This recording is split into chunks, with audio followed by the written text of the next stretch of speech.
We've talked about your entries. Let's talk about your exits. Let's talk about where should you be looking to take profit at once you enter a trade. This is a great example. We got the 15-minute range. 15-minute range here from this morning. And as you can see, we broke to the downside, the 15-minute range there. We had a little bear flag. We had this set up for the short. We kind of pushed back up. We tested it. So if I'm getting, let's say I'm getting short right here. I'm short when we break below the low of that candle. So I'm short at the 83s. My stop is up into this level. At this point, I'm like, I don't want it back above 500. I kind of want to keep it in mind. So I'm also managing my position sizing as well, knowing that I'm going to risk, 30 points here. So if I know I'm risking 30 points, I need to make at least 30 points. 40 to 50, 60 points would be better. So where is a target from there that would make sense? So 480, you can see the market moved all the way down there to the 400s. Why did it move down there to the 400s? First off, we've got the VWAP up here, so we know the trend is pointing down. We broke the 15-minute opening.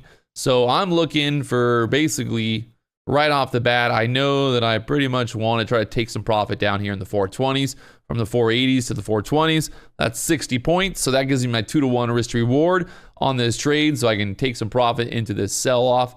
So my first target, I need to get my 60 points here, right? I need to get that 60 points for this trade, for this setup. So now from there, I'm like, well, there's a pivot.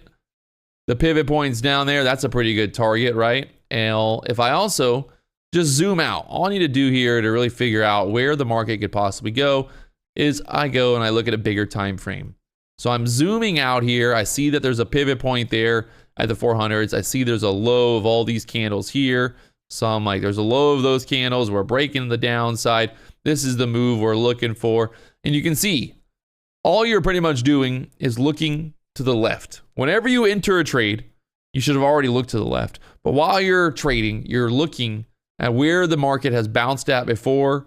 Like, it's bounced right here, but there's a lot of stuff going on down here. So that would set us up for a double bottom. So if we move from here to here, that would make sense, right? We also had a gap in the chart as well. If you look here at the QQQ, the market moved down, filled the gap. So again, your target can be the gap fill. It can be the low from the previous day. It can be 20 points. It can be 50 points. It really just depends on your style of trading. If the market's moving, there's a lot of opportunity, then you can be a little bit more greedy. Look for those bigger moves. If the market's not giving big moves, it's not really making big moves in general, then it's probably a good idea to not get greedy. Look for those 20-point moves. Look for those 10-point moves. Nothing wrong with taking profit. There's nothing wrong with that. Again, going through some other trades. Let's say you wanted to get long. Trying to look for like a good situation for a long, but kind of bearish price action overnight here. We had some longs yesterday there. So let's say you were looking for a long off the VWAP. We had the VWAP there yesterday. We had the VWAP down there, 360s. The problem is I can't just get long because, right? Like I need kind of that bull flag. I need something to really give me an edge. I need to like kind of see that the market is in my favor here. So now we're going to pull this up. See where we're at. There's the VWAP. We pull the VWAP up here. We got the 2-minute chart. So now I'm looking for the first candle to kind of break out of this pushback up. You could play it two ways. You get this move here. Let's play the safer bet, knowing that this would be the safer bet, being the push up here. This was a little bit of news going on there, but in general, getting that breakout. So let's say I'm long here above the high of this candle being 431. Well, where's my target at? My target's going to be kind of like into this level here, knowing that that's a resistance. And then, again, looking to the left, I see there's resistance at the 510s, which later on acted as a resistance there. So if I'm taking a long from this breakout right there, if I'm taking that long, which we taking it, let's say we taking it from the 20s up there to the 70s, that's 50 points. And then up there to the 500s, it's going to be 80 points. What's your risk on this trade? I think your risk really is like kind of into here, 410, kind of risking 10, 20 points, possible 60 to 80 point move. Looks like a good setup. Looks like a good trade. We just hit the VWAP. we start, kind of overall bigger trend is up, gives good potential for an upside move. But in general, if you just get rid of everything and you look at the chart, obviously, if the market is open and you're actually trading, you're looking at this like, okay, let me see what happens next. What happens next? It's hitting the VWAP. Okay, now it's starting to push back up. All right, now I'm long, now I'm getting long in this level, and I'm looking at my target as the high from earlier into this area there, 500, 470 being my targets there.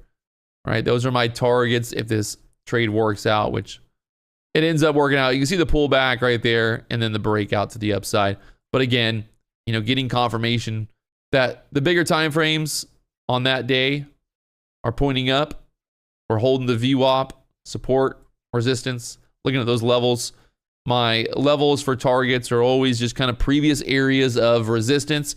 Can we break through them? Is there momentum? I can manage the trade as I'm in it, but that's basically my exits I'm looking for. I'm looking for previous areas where the market got stuck at, either trying to sell, into that push up to that level for a possible retest, or being a little bit more patient, maybe holding for a breakthrough and then kind of playing the idea of another leg forming and moving higher from there. So that's what I'm looking at. Just looking to the left, it's pretty much always kind of the same situation. If you're trading, like let's say, you bought the dip off the pivot point down here, well, then you're thinking, okay, there's a good chance that we probably push back up into this level from earlier right there. And you can see we push back up, obviously, in hindsight right now looking at it. But if I'm looking for a target, if I'm like, hey, I'm going to buy this dip and there's a pivot point right there, there's resistance right there, I'm thinking that there's a good chance we could push up into there again. So same thing for the shorts.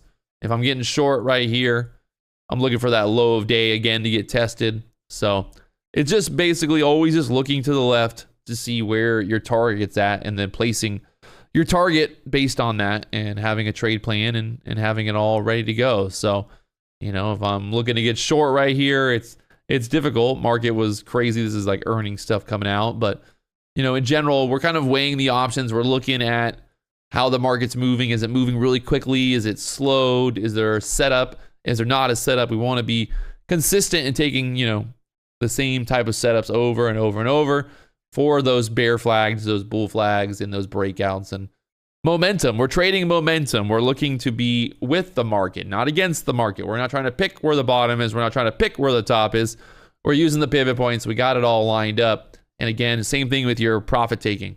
You're not going to just be like, okay, I'm going to get long here and I think it's going to go to here.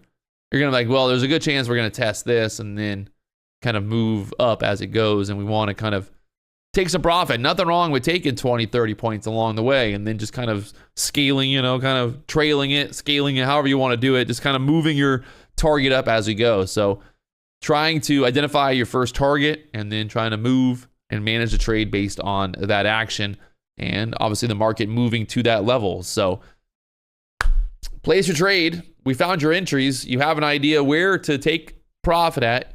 You have an idea of what to do. So now we're going to get more into the kind of psychology and the managing of a trade and also just what you need to be looking for every day, day in and day out, my friends.